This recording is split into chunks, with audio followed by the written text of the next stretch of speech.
आदेश गुरु जी। आदेश भाई। देखो जी, हिंदू सनातन धर्म में बहुत सारी चीज़ों का महत्व है जी, हम्म। लेकिन कई बार आप जब पूजा करो हो तब शंखनाद की ध्वनि करो हो जी।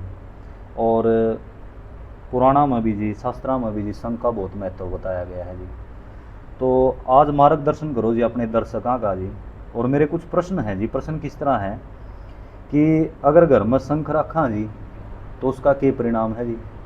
संध्या के समय पर जी शंख ना भी बजावा जी या शंख की ध्वनि करा हाँ तो उसका क्या फायदा है जी। पूजा में इसका क्या महत्व है जी। और इसके वैज्ञानिक दृष्टिकोणता भी देखा जी तो भी शंख का क्या महत्व है जी।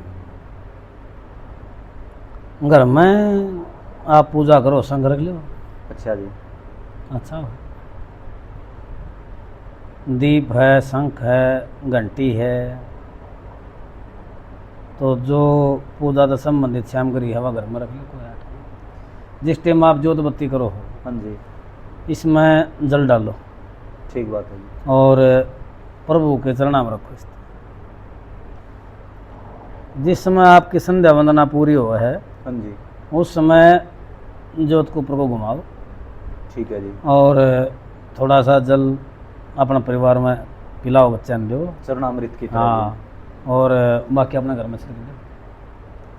शंख मध्य स्थितम तोयम भ्रमितम केशवस्योपरि। जी। अच्छा जी। अकाल मृत्यु हरति और पुनर्जन्म न लभ्यते। नौका शंख के मध्य रखा हुआ जल भगवान श्री कृष्ण के ऊपर से घुमाने से हाँ जी। अमृत तुल्य होता है, अमृत तुल्य हो जाता है और अकाल मृत्यु का नाश करता है ये। अच्छा जी। और इसके पीने से पुनर्जन्म न लभ्यते। मतलब पुनर्जन्म नहीं होता। हाँ, पुनर्जन्म नहीं मतलब पियो आप। और आपका शरीर में जो व्याधि है, जो रोग है, पीड़ा है, उसका शमन करेगा। अच्छा जी। उसने शांत करेगा। श्रद्धा भाव और विश्वास है। मैं पहले तो मंत्रों के ऊपर विश्वास अच्छा जी। दृढ़ होना चाहिए। हम सनातन में बैठे हैं हाँ जी। तो जो जितने मंत्र वेद में बताए गए हैं उन पर दृढ़ विश्वास होना चाहिए। अच्छा जी। कि मन देवी का बीज मंत्र बोला है तो यो माता ने सुना और माता मन आशीर्वाद देवगी। बीज मंत्र में तीनों माताएं की शक्ति निहित है, तो लक्ष्मी की, काली की और दुर्गा की मेरे ऊपर कृपा बनेगी। अच्छा जी, जिस तरह जी पूजा तो पहले शंख की ध्वनि करा हाँ जी। हाँ। आप ही 3 बार भी बजा लें जी संख्या में, या फिर 2 बार भी बजा लें हाँ जी। उसके पीछे के लॉजिक हो है जी। शंखनाद करने से जो घर में नेगेटिव ऊर्जा है, अच्छा जी, वह बाहर चली जाएगी। मतलब जहाँ जहाँ तक मतलब शंख की ध्वनि जागी उड़ा से नेगेटिव ऊर्जा पी कहाँ जी, भूत है, प्रेत है, या कोई भाई अतृप्त आत्मा हाँ है हाँ हाँ, जो बुरा प्रभाव डाल सके, वो इसकी आवाज से दूर भाग जाएगी। दूर भाग जाएगी। उसका हृदय में कंपकपी होगी, उसका हृदय में डर पैदा होगा। और जितने भी आप प्राचीन युद्ध देखो ना, हाँ जी, महाभारत में या देवी का या किसी देवता का किसी असुर का साथ में है, हाँ जी। तो वहाँ पहले शंखनाद करण थे। अच्छा जी।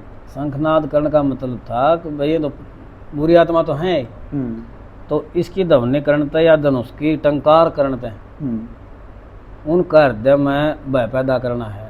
अच्छा जी। उनको डराना है कि भाई सामने वाला योद्धा तेरे से प्रबल है। ठीक बात है। मतलब एक प्रकार तो वीरता का भी प्रतीक, वीरता का भी प्रतीक है और सुख शांति का भी प्रतीक है।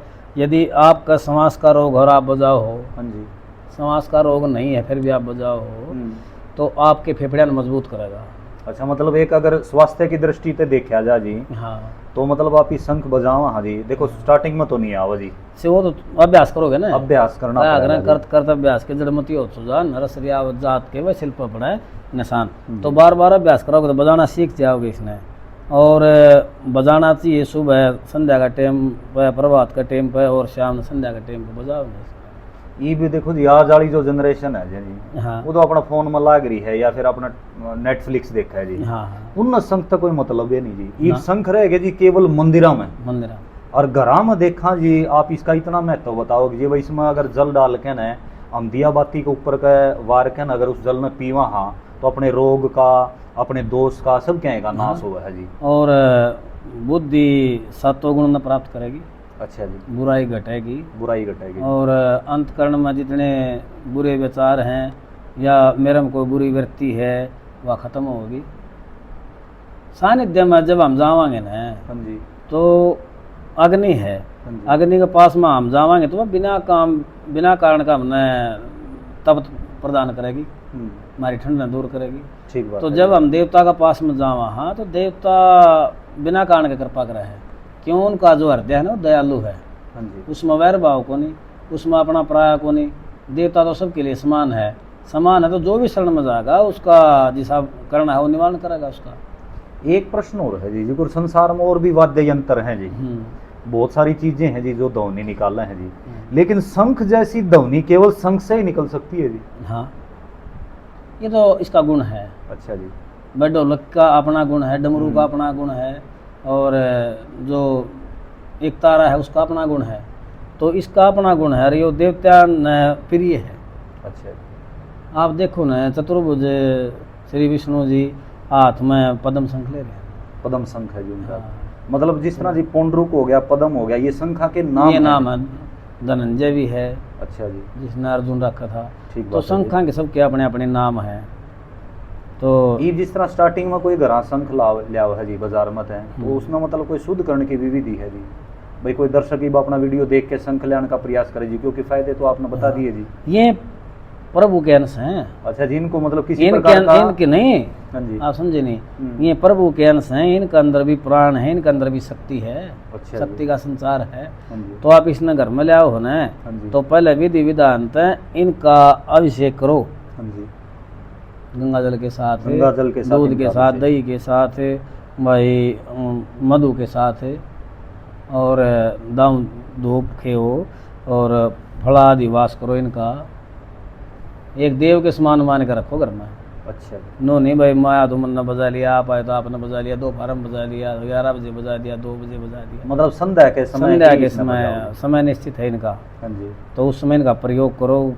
हम आरती करा तो घंटी भी बजावा, ठीक बात है। आरती नहीं करा तो घंटी को नहीं बजावा। ठीक तो बात है। जिस टाइम पर संध्या वंदन का टाइम है उस टाइम इनका प्रयोग करो, और एक देव के समान श्रद्धा रखो इसमें भी, अपने इष्ट के समान, तो फलदायक है।